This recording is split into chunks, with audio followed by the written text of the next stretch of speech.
go. Okay, now for this evening's talk. After that beautiful meditation, it's so hard to actually give a talk after meditation because peace is just so nice. And sometimes even I don't like to disturb that peace by opening my mouth, but that's what you've come here for, so I better do my job.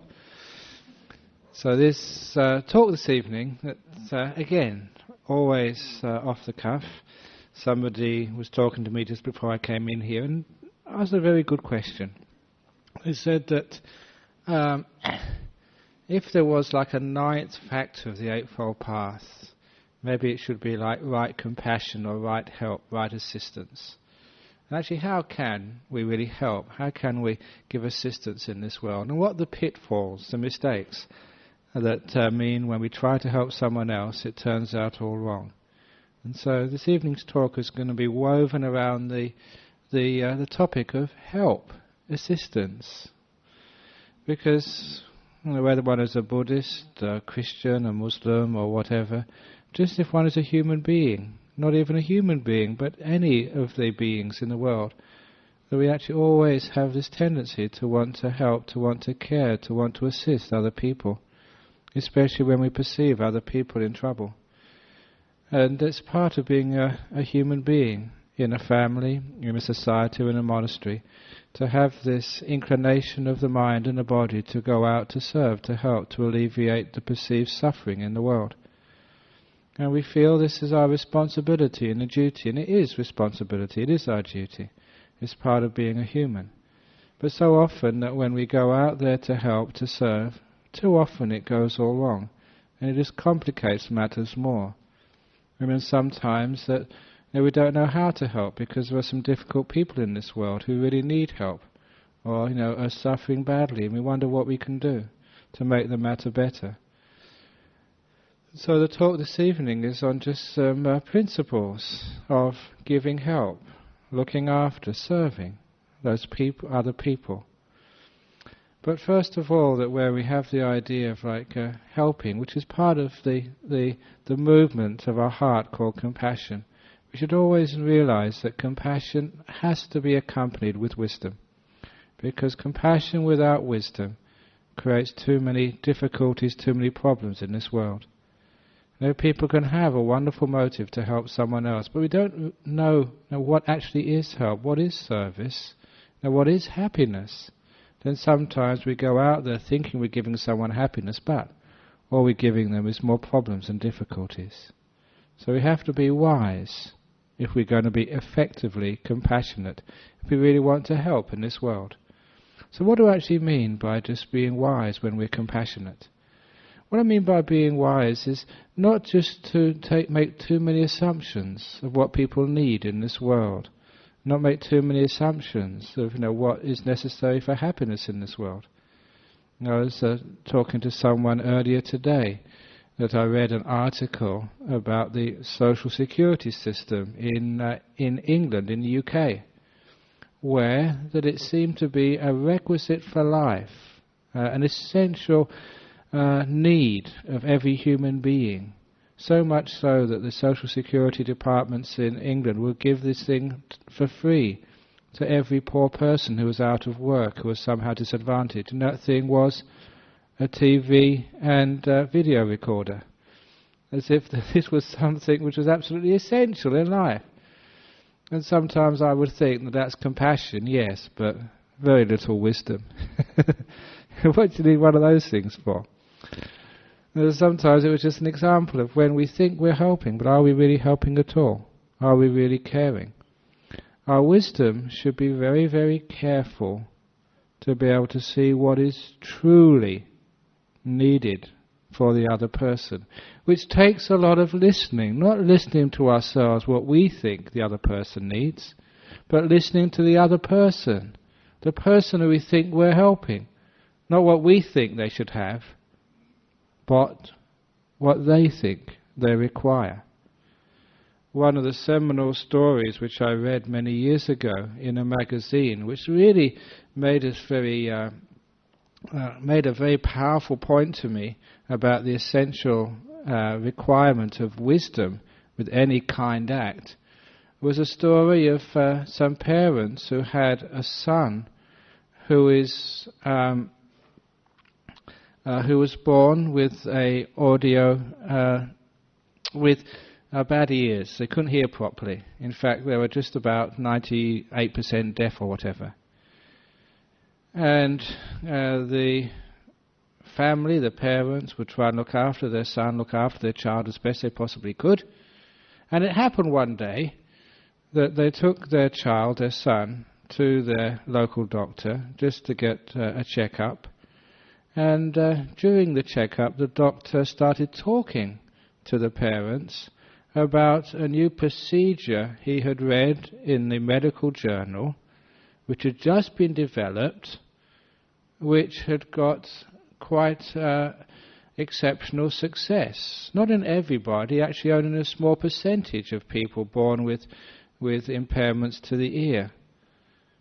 They said in the journal that 5% of people who had been born deaf could, through this simple procedure, regain their sense of hearing. And so the doctor suggested to the parents to consider trying this surgical procedure. And they discussed it together. There was only a 1 chance in 20, but what the heck, let's give it a chance, give it a try. And so they gave this young boy this surgical procedure, and wouldn't you know your luck, that he was 1 in 20 for whom it worked. He regained his ability to hear, the first time since he was born. And as soon as he regained his hearing, he got very upset and angry at his parents and doctors, because no one had asked him whether he wanted to hear. In actual fact, he hated this terrible noise. He said it was such an affliction to him. In those years when he'd been growing up without being able to hear anything, he developed a very great proficiency in sign language. And he could say he could appreciate the world much more sensitively, with the gestures of his hand, than any words could ever convey. He didn't want to hear. And he was very upset and angry. They gave him the operation because he didn't know what they were talking about. He couldn't hear them. He was upset that no one asked him. When I read that story for the first time, I was shocked, because I, like most other people, would assume that everybody wants to hear. I would, like people in England, assume that everybody wants to have a TV and video. We assume so much what other people need, and that is where the problem of help usually arises. Too much assuming, too much assumptions. Another example, which is very common in our country, is sometimes people are driving along the side of the road, in the rural areas of Australia, and sometimes they come across like a kangaroo or wombat or some cute furry animal who's been hit by a car, but who's not yet dead. And sometimes people say, let's be kind, let's be compassionate and put the poor animal out of its misery. And so they go and shoot that poor animal or hit it with a rock or whatever to kill it.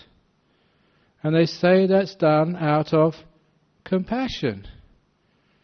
But I always say to such people, did you ever ask the kangaroo if it wanted to die? Shouldn't you at least be sensitive to what the animal wants, not what you think it needs? And a lot of times, having lived in forests and jungles in my life, a lot of times I've seen animals who have been very badly wounded or injured or very sick. And very rarely do they want to die. Very rarely do they want to be put down, as we say, for killing them, for execution. Very rarely does that happen. And so a lot of times you see animals in the forest, in the jungle, when they get sick they just go and hide under a bush, they sit still to see what happens. But if you go near them, they're still very afraid that you might hurt them some more. The point is that the desire to live, the desire to be, is so much stronger in most beings that they'd rather be in pain than die. And it's the same as human beings. Many people sometimes are in great pain, sometimes in great sickness. They go on and on and on for many, many months. But many, many people, they don't want to be put down. Sometimes you look at them and my goodness, they should be put down, you think. But you should ask them first of all. And in much the same way with animals. So with helping with compassionate, we should be very careful. And that's why that, because most people who come here are Buddhists, and because we've got a precept not to kill. Some people come up and ask me, what should I do when my cat or my dog is getting very old and very sick? And the vet says, we know that it's in great pain and great distress. We should take it to the vet and have it put down. What should I do? Because they are caught between compassion, which says that the animal's hurting, let's stop its hurt, and their precepts which say you shouldn't kill. What should you do? And of course this is an example of the whole idea of helping. And I've told a person this evening, if that happens to your cat, dog, or whatever other animal you've got in your house, your husband or something, you should ask them first of all. Ask your dog, do you want to be put down? And I mean this because people, they have pets in their house. They get very close to those animals. And there is a sense of communication possible between animals who stay in your house year after year. Don't say how that communication happens, but if you ask the question, you can know, you can feel, you can intuit what the animal wants. What you're doing is asking the animal how you can help it. And very often that animal will say, just leave me alone, just look after me. But sometimes the animal will say, and you'll see it in the eyes, you'll feel it in your bones, that the animal's had enough. And then you can take it to the vet. You've asked the animal. In the same way, this is an example about how you help other people. You have to be sensitive to what they need. And one of the big mistakes in helping others, assisting others, is again when we try to control another person's happiness. When we're trying to take the responsibility away from them. It's one of the things which I learnt as a monk, being sort of a counsellor, being someone who serves others, is always to not only to find out what a person needs, but also be very careful not to take responsibility for them. What I mean is not to take away their power, their independence. The whole idea of helping really should be to empower the other person, not to disempower them. By which I mean that you help another person take control over their situation. You don't take control of it for them. So you give them advice, you give them means to make a decision for themselves. What you're really doing is actually you're clearing the path of decision making. So it's quite easy for them to make a rational, clear, wise, compassionate decision. You're pointing out the pitfalls. For example, so often that people ask me about the decisions they have to make in life, and sometimes they're very big decisions they have to make in life. Sometimes people ask you, like one person did today, so that they're very sick and advanced with cancer, and they wish to commit assisted suicide. They've had enough. And how can you actually help and serve a person like that? And of course, for many people, and I was talking to this man about this recently, he goes and sees the doctors, he goes and sees friends, and straight away they say he's depressed. Just making an assumption that a person who even contemplates suicide or euthanasia, depending on which word you want to use for it, anyone who contemplates these things automatically must be depressed. My goodness, as a Buddhist monk, I contemplate death almost every day, and I'm not depressed. Just because you mention death and think about death, people say you're depressed. You know why? Because of fear, afraid. of taboo subjects. And this brings me to a teaching in Buddhism which I've always found very, very helpful, when helping other people. It's called the 4 things you should consider, when sort of giving advice. And those 4 things are to make sure that you're not acting out of desire. You're not acting out of fear. You're not acting out of stupidity. You're not acting out of ill will. Now those 4, the one which really stands out for me is not acting out of fear. Because so often in our life, when we meet each other, when we talk to each other, when we help each other, there's so much fear involved in that. Fear of making mistakes, fear of it going wrong, fear of maybe doing something which no one has ever done before. So one should always check that the advice which one gives, the things which one does, is not motivated by this terrible fear. Sometimes that fear is of what people will say about you afterwards. The fear of reproach, the fear of blame. And if you are going to help another person, you have to admit that sometimes there will be blame, and not be afraid to stand your ground, to do what you think is right, no matter what people think about you. You shouldn't be helping or not helping out of fear.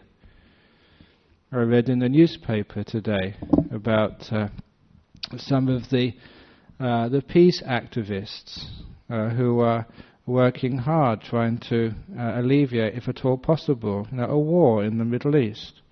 And they were quoting a very lovely adage of Mahatma Gandhi, who said, whenever you protest about these things, whenever you stand your ground for a cause, so at first people ignore you. They think you're weird and strange. You're just one of the great unwashed, as they say in the newspapers, or you're part of rent a crowd. So at first they ignore you. They say, then they laugh at you. Then they fight you. Then you win. It seems as if there's a whole way, there's a whole sort of series of actually what happens when you take a moral stand. People think you're nuts. And this is actually certainly what happens to me, being a monk, first come over to the West. People thought I was really nuts. People thought you were crazy. People thought you were actually weird. They thought you was a sexual deviant. For one, being celibate, and number 2, dressing like a girl because of our robes. This is what happens to you, being a monk. Even just because of the strictness of our discipline, the strictness of our rules, like the monk sitting next to me. Just he says nothing, and I have to do all the talking. The first year when I was in Perth, I was such a strict monk, keeping all my rules. I was number 2 monk. There was another monk, Ajahn Brahmavamso was the abbot in those days. And he would do all the talking.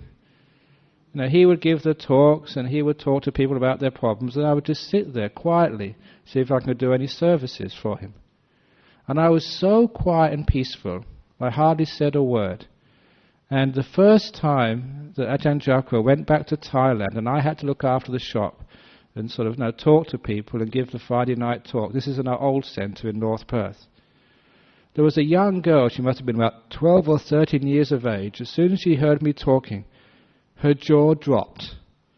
She was astonished, and she came up to me afterwards and said, Ajahn Brahm, you can talk. She said, I thought you were mentally incompetent.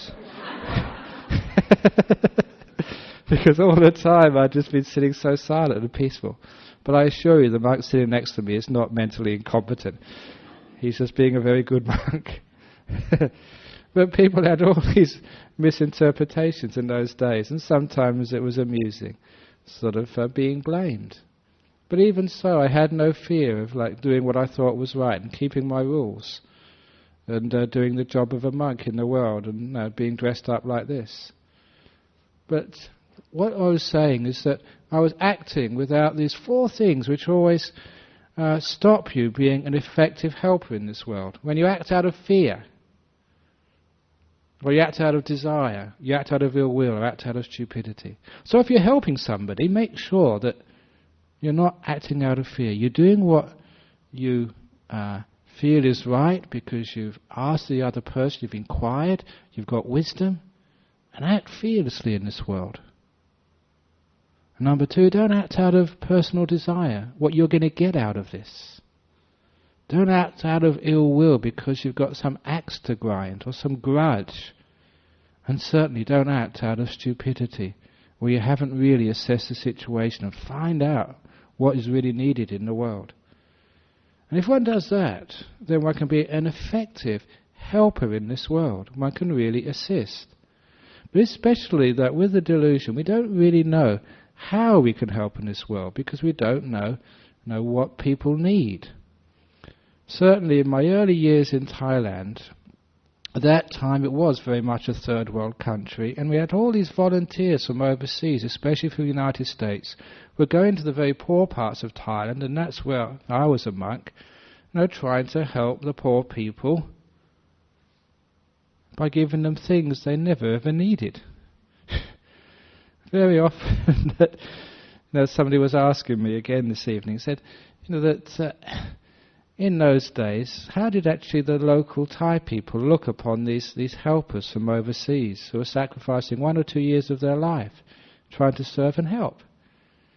And basically the locals actually did think these were crazy people from the West. And they just sort of tolerated them just for the couple of years because they had to, out of more like a sense of friendliness, a sense of respect. But many of the projects after the volunteers left, were completely abandoned because very often the volunteers came with a program which was devised, a long distance away. They never actually asked people what was actually needed, what was really wanted. And much of those societies were destroyed as a result. Some of the culture of those old villages, sure it was poor in money, but it was so rich in spirit and family. Sure, it didn't have any of the modern conveniences, but it had the old conveniences. Especially it was rich in such things as time. It was rich in family. It was rich in relationships. It was rich in mutual support for one another. It was the old village cultures where people had time. It was fascinating to see just how those old village cultures worked. When people got to know each other so well. If anyone was mentally disabled, there was no need for them to go into any home because they were accepted as part of the community, as part of the village. And I remember just the one girl who was mentally disabled, and she was taken to every party, every event with her friends who would always look after her. Anyone who was an orphan, they'd always find some other person to look after them and care for them. The village was a hugely successful social support system.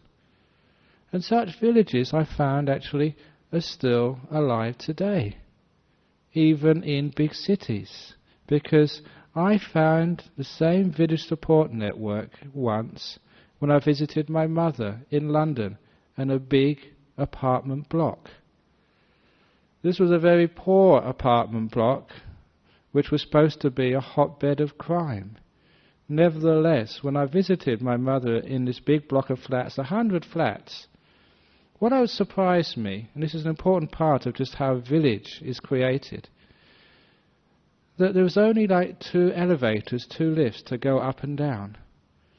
And there was very, very small elevators, a very cramped space.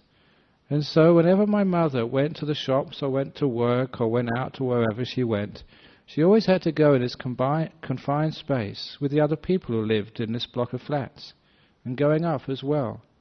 Even though English people are so known to be reserved, when you're cramped together for so many minutes of the day, of each day, week after week, year after year, eventually even English people start talking to each other. And this is what my mother did, and what they did to her. And because they talked to each other in this cramped space, they had to get to know each other. They got to be friends, and a support network started to develop. It was a village of people being in the same place for a long time who got to know each other, and because of the human inclination to serve and help, created this beautiful sense of extended family throughout the whole of this tower block. Because I saw this once when I was staying with my mother, and I went out to give a talk at the local Sri Lankan temple, which was about a 45-minute walk away. So I didn't need any lift, I just went there by myself.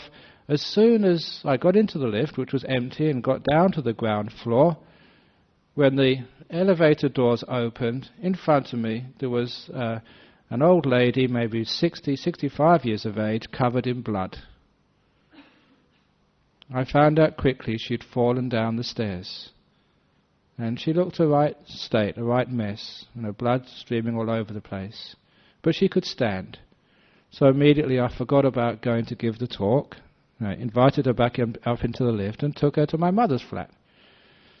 And I sat her down, called the ambulance, tried to mop up the wounds. Of course, like many accidents, it looks much, much worse than it ever is. Once you start mopping up the blood, you find that a little bit of blood goes a long way on a dress or a blouse. There's only a few cuts.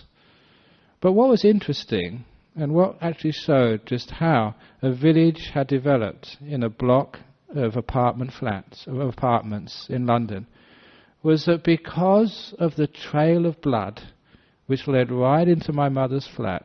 We left the door open because we didn't think of closing it. Person after person came in. They said, "We saw the blood, what's wrong, can we help?" We had about 7 or 8 people in my mother's flat, all trying to help. Someone turned off her oven because she was cooking a meal, someone rang her daughter, someone got her purse. And it was lovely to see just how everybody came to help when there was something to do. You saw that there was a sense of community happening there. When people meet each other in a lift, in an office, in a Buddhist society, or a church or whatever, meet each other week after week, day after day, we get to know each other. We get to exchange addresses, telephone numbers. And this is where that network of society, of community, starts to grow. And this is where we have the means to help. We always have that inclination, that wish to help. But then again, we have to know how. And that again takes this sensitivity. That sensitivity is a very, very difficult thing, because if you ask another person, "Now, how can I help? What do you need?" So often that people, they don't give a straight answer. Just if I ask you, "What do you want?" you don't give a straight answer.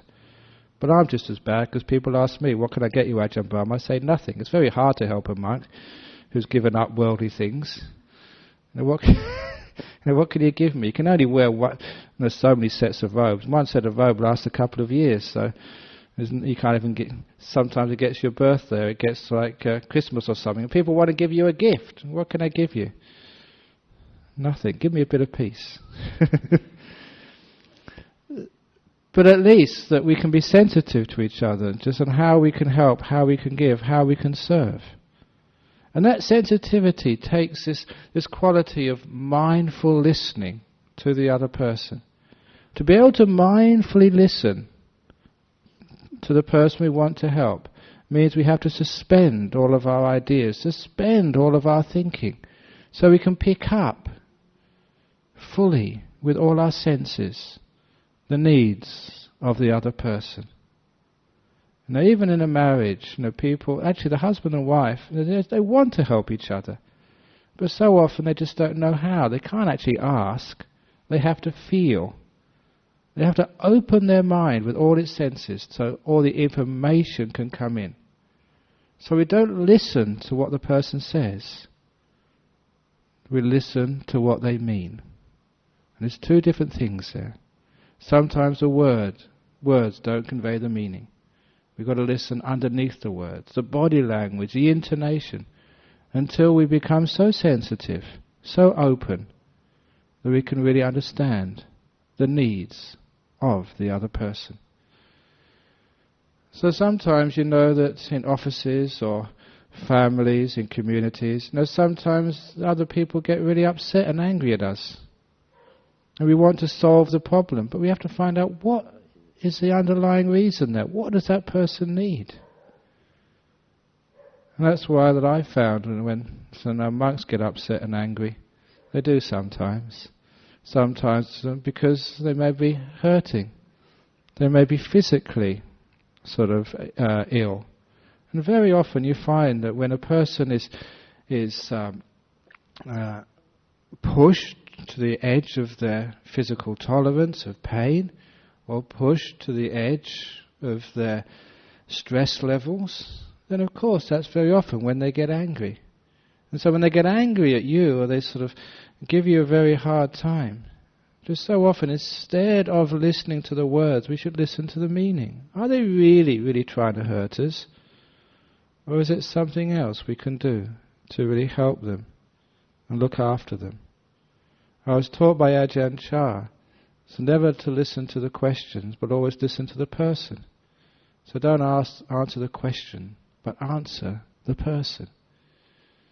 And for where they're coming from, for what they're doing, what they mean inside. And that way so often you can respond to a person's jibes, to their words of abuse. Instead of with anger back, you can do it with kindness, with a sense of acceptance, with a sense of forgiveness, with a sense of love. Because you understand that that's what a person really needs. So often in the world that some people, they don't know just how to talk to other people, they're afraid, and they just say the most stupid of things. So we should give them that forgiveness, give them that space, and give them a sense of acceptance in life. Sometimes you ask yourself, what do you really need? What do you really want in life? What you want in life is what we can give to other people. And so this is actually where we know how to help other people. But just the help just in this world, helping a person get by, helping a person have a feeling of self-respect, a feeling that other people care about them, that's only like half of helping in the world. It just actually gets by because even though we can help with ending this possibility of war, I'm sure that another year or two's time there'll be another threat of war. Even if we help a person sort of get out of a sickness, then they go and get sick again. Even though we sort of help a person out of hunger, then they have other problems afterwards. Sometimes we have to understand just what real help is.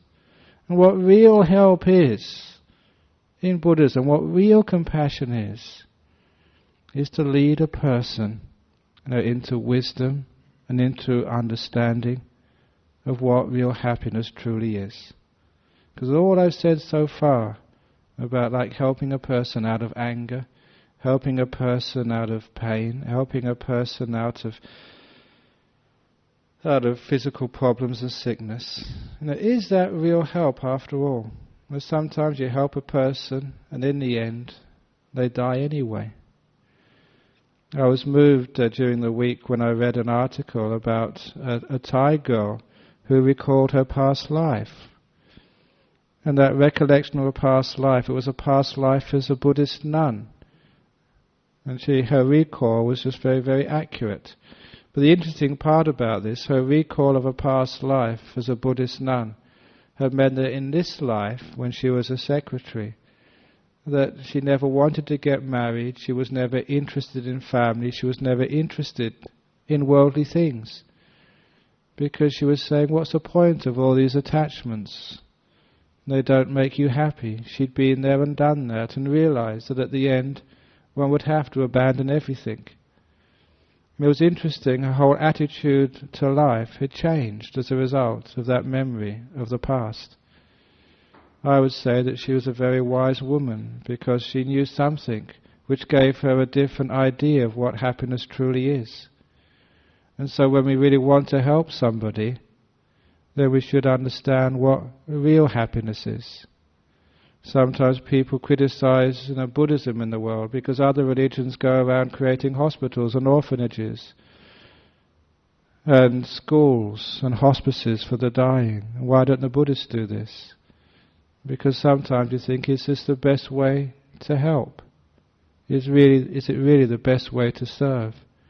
Sometimes it's just assumed that this is how we help, how we serve in the world, but is it truly the best way? And I've always been convinced that whether it's poverty or hunger, or whether it's sickness in the body, the biggest problem of human beings, the greatest cause of pain and suffering, is not anything out in that physical world, but is always in the world of the mind. It's the inner pain, which I always feel is the greatest cause of unhappiness. And that inner pain is that which causes, like people, to get depressed, which people to sometimes commit suicide, which cause people to have these terrible sort of mental problems inside of them. It's that mental pain, that mental suffering. So that is the greatest part of pain in the world. A person can have a great disease, a person can have physical sickness, they can be in pain, they can be poor, but I've seen such people who have been radiantly happy. And I've also seen people who have been perfectly healthy, and they've just been suffering so greatly inside of their mind, they can't stand life any longer, and they end it in suicide. It really proves to me, anyway, that the biggest pain, the biggest suffering in the world, the biggest lack of happiness, is not found in the body, is not found in homelessness, is not found in hunger or sickness, is found inside the human heart, the suffering inside. And that is where, we can really help. We can say, like the old adage, you give a person a fish, and you feed them for a day. You teach a person to fish, and you feed them for the whole life, and you keep them breaking their precepts. That's not a way to really help another person. You may feed their body, but you don't feed their heart. They lose compassion and a sense of care for the other beings in the world. But you feed a person wisdom, and then you give them happiness in their heart, even if they're hungry, even if they're sick, even if they die. That is the greatest gift you can give a person. That's why in Buddhism we have this term, the greatest gift you can give is the gift of Dharma, the gift of truth, the gift of wisdom, the gift of understanding. Because that gift of truth and wisdom is what creates the understanding of happiness inside the human heart. We understand that happiness is independent of even hunger or being full. It's independent of physical sickness or health. That happiness is independent of getting what you want or not getting it. There's another thing which we can help other people with, and that is with this wisdom, with this Dhamma. So when we're helping people, we want to help a person to learn how to be peaceful, even if you are sick, even if things are going wrong, even if you are dying. That is the greatest way we can help.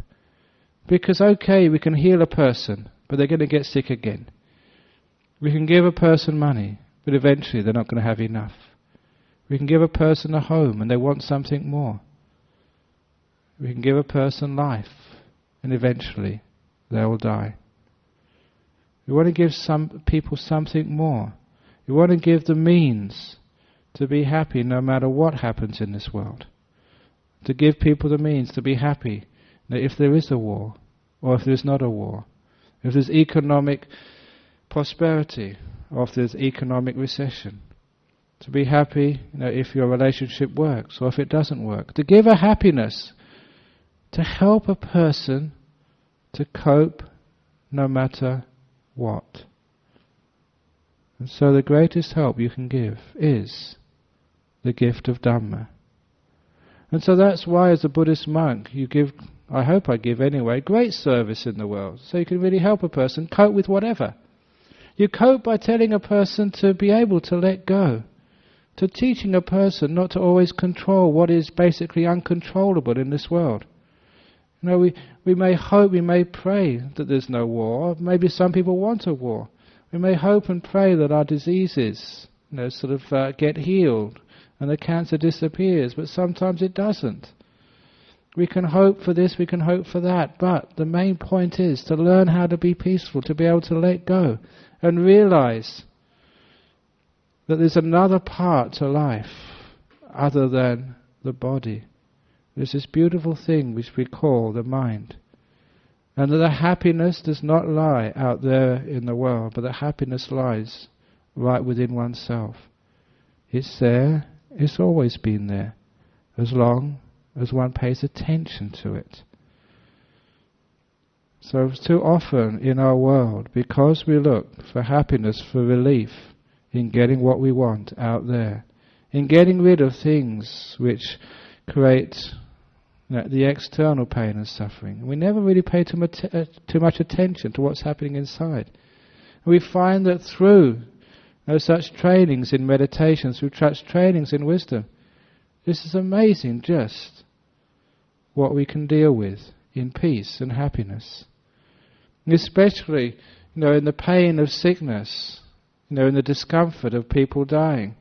It's wonderful to see just how you can help a person not live, but to be able to die peacefully, to be able to die with a sense of freedom. Because you give the wisdom of changing the attitudes in the mind. Like I was saying last week, that sometimes that we think that freedom lies with getting rid of the obstacles which stop our desires. To be able to get what we want whenever we want, thinking that's real freedom. Whereas the wisdom of Buddhism says that freedom is not the freedom of desires, but the freedom from desires. So that the desires in our heart get less and less and less, until we're quite happy, no matter what happens. The freedom from desires, not the freedom of desires. The freedom from desires is wanting less. The freedom of desires is wanting more. The freedom from desires is called contentment.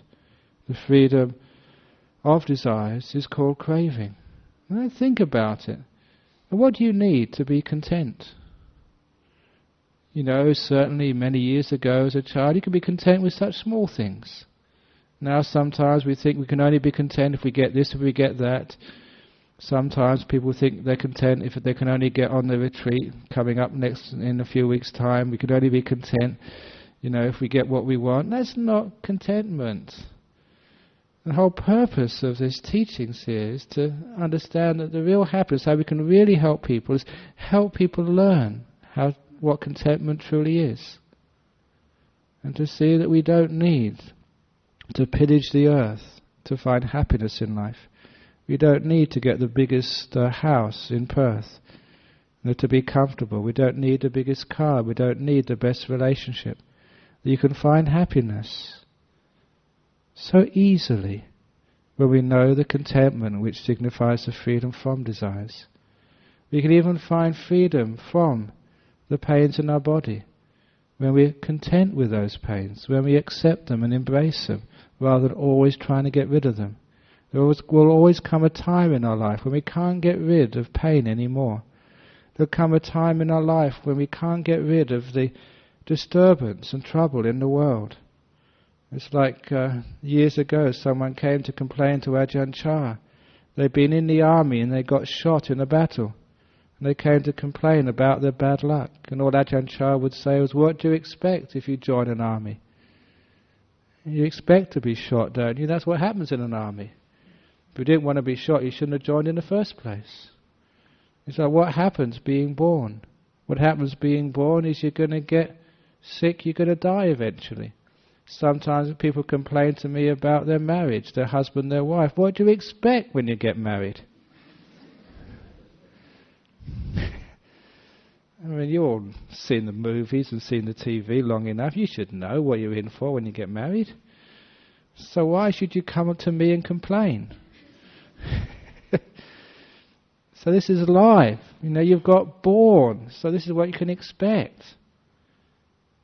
So when you know what you can expect, then if something changes, you become content with things. So much of the suffering is trying to blame somebody. It shouldn't be this way. It should be something different. We complain about politicians. My God, who voted them in? You did. So it's your fault. It's not my fault as a monk, because monks don't vote. So this is what we get. So in the end, we instead of complaining all the time, complaining about our husband, complaining about our wife, complaining about our kids, how many times do parents come up to me to complain about their children? And it's very easy to counsel people when they complain about their children. All you do is say, what did you do when you were that age? And they say, well, I did this, but don't tell my kids. So look, when we gain the knowledge of what we call the way things are, when we know the rules of life, the Dharma, just what we can expect, whether it's in wars, whether it's in economies, whether it's in sickness and health, whether in relationships, having children or whatever, that wisdom of facing up to truth leads to a sense of acceptance and contentment. So this is the way that marriages are. This is the way that people are. This is the way I am. This is the way that bodies are. This is the way that sickness is. This is the way that old age is. This is the way that death is. What do you expect? Instead of saying, why me? You say, why not? Instead of fighting a battle you can never win, then you let go and accept that which you can do nothing about. And this is actually how we learn the contentment, learn wisdom. When we understand contentment, we understand wisdom, then we can truly help in this world. We can truly serve, because we know how to give the greatest happiness to others. So if you're really serving, you can go out there and serve and try and, as a nurse or a doctor in a hospice, trying to make people well. But don't just serve their body, serve their heart, serve their mind. See, I can give contentment, peace, what we call like love in this world. Love is an embracing, a contentment, an acceptance. That's what true compassion is. So this is actually how we can not just compassionately tell somebody what to do or help them externally. We can give them the means to really be at peace, no matter what happens in life. It's not just giving a person a fish so they can get a meal for the day. It's not even teaching people how to fish. It's teaching a person how to be at peace, how to be happy. The great secrets, no matter what. So that, I always think, is the way we can help and we can serve in the world. So, compassionate service.